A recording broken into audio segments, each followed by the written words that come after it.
Lavoriamo tutto il giorno al freddo e almeno a mezzogiorno mangiare un piatto caldo e comodo. Una gran comodità rispetto a prima. Se da un lato gli avventori dimostrano tutta la loro felicità per riuscire a consumare un pasto caldo comodamente seduti in sala con l'apertura di ristoranti e bar grazie alla zona gialla, dall'altra i ristoratori esprimono la loro preoccupazione per i pochi clienti ed il clima di incertezza che regna nonostante la ripartenza.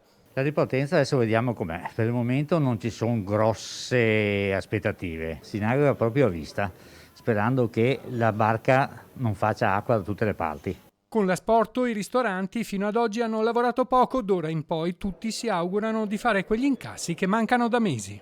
Un'area di ottimismo la vedo un po' una parola grande, c'è un bisogno di ripartire, c'è bisogno di avere lucidità, avere idee e portare avanti il nostro lavoro, soprattutto dopo aver fatto 2 pause importanti. Le presenze non mancano soprattutto nei locali periferici comodi per il parcheggio, a riempire le sale sono soprattutto i lavoratori, la preoccupazione degli esercenti si sposta di conseguenza alla sera quando le porte dovranno chiudersi alle 18, anche se si potrà continuare con l'asporto fino alle 22. Perché durante il mezzogiorno effettivamente abbiamo un buon lavoro, ma è la sera che siamo chiusi da oltre 3 mesi, che fa la differenza per i ristoratori.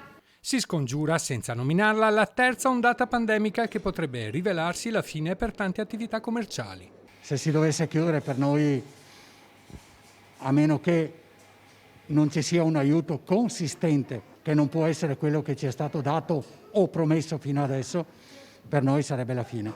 Implicherebbe la chiusura, penso, per il 70% di negozi. Non solo la ristorazione, tutti quanti. Ripartiamo, vietato sbagliare, dice il prefetto di Treviso. Gli assembramenti sono da evitare. Siamo pronti da tempo, ci dicono i ristoratori. Adesso basta, vogliamo lavorare.